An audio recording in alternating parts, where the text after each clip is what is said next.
Party వాళ్ళకి చేయొద్దు అన్నారని చెప్పి ఏదో రాంగ్ ఇంప్రెషన్ పెట్టారు.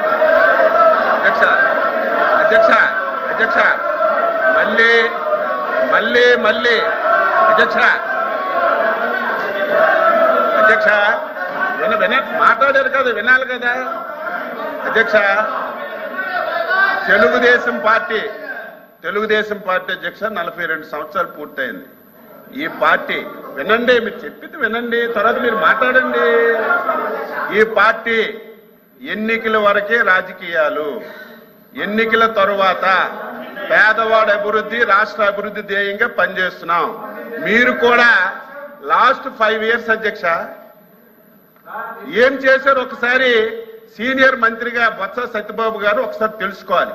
మీరు కట్టినీళ్ళకి రంగులు వేసుకున్నారు, బిల్డింగ్లకు రంగులు వేసుకున్నారు, అన్ని ఎవరు పార్టీ తరఫున పనిచేశారో ఒకసారి గుర్తు చేసుకోవాలి. మళ్ళీ చెప్తున్నాం ఈ ప్రభుత్వానికి శాసన మండలి ద్వారా మీ ద్వారా ప్రజలకు తెలియజేస్తున్నాం. ఈ పార్టీకి, ఈ ఎన్డీఏ ప్రభుత్వానికి రంగు లేదు, రుచి లేదు, వాసన లేదు, ధనవంతులు లేడు. ఈ పార్టీకి, ఈ ప్రభుత్వానికి క్రైటీరియా అధ్యక్ష, క్రైటీరియా పేదవాడే క్రైటీరియా, పేదరికమే క్రైటీరియా. రాజకీయ పార్టీలతో సంబంధం లేదు, కులాలతో సంబంధం లేదు, మతాలతో సంబంధం లేదు. అర్హత కలిగిన ప్రతి ఒక్కరికి అన్ని పథకాలు ఇస్తాం. మీరు కూడా అర్హత కలిగిన వారికి ఏవైనా పథకాలు అందకపోతే ప్రభుత్వం దృష్టికి తండి చేస్తాం తప్ప ఏదో చంద్రబాబు నాయుడు గారు మాట.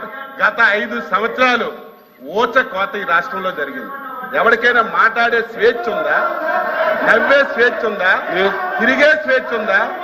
ఈ ప్రభుత్వం చేసిన తప్పులు ప్రశ్నించే స్వేచ్ఛ ఉందా?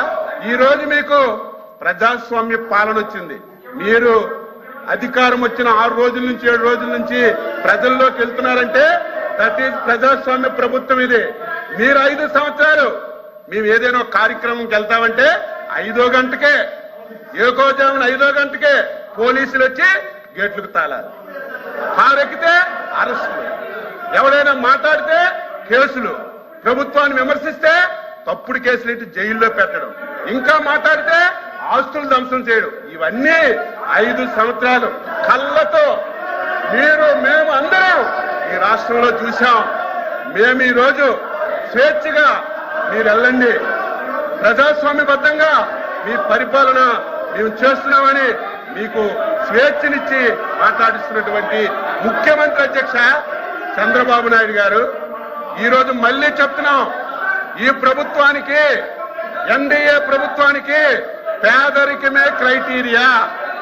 ఎవడు పేదవాడున్నా, ఏ పార్టీ ఉన్నా తప్పనిసరిగా ప్రభుత్వం నుంచి అన్ని విధాల సహాయం అందిస్తామని మళ్ళీ ఈ సభ ద్వారా రాష్ట్ర ప్రజలకు తెలియజేస్తున్నాను.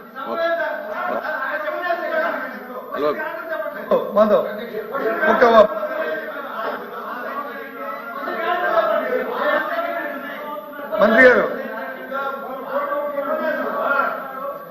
అధ్యక్ష అచ్చెన్నాయుడు గారు, మంత్రి గారు సుదీర్ఘ ఉపన్యాసం ఇచ్చారు.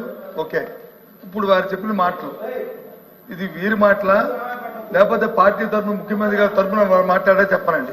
నిన్న చెప్పిందంతా ముఖ్యమంత్రి వచ్చింది, టీవీలో వచ్చింది, లేకపోతే సోషల్ మీడియా, అది అబద్ధమైతే ఇట్స్ ఫైన్, మాకే అభ్యంతరలే. అది కాదు, వాస్తవం కాదని ఆయన నోటి చెప్తున్నారు. దాన్ని కట్టుబడి ఉంటే ఓకే, అది చెప్పనండి. మేము అడిగింది అది. నేను చెప్పింది అచ్చెన్నాయుడుగా కాదు, లేకపోతే తెలుగుదేశం పార్టీతో కాదు, ఎన్డీఏ ప్రభుత్వం తరఫున చంద్రబాబు నాయుడు గారు నాయకత్వంలో పనిచేస్తున్నటువంటి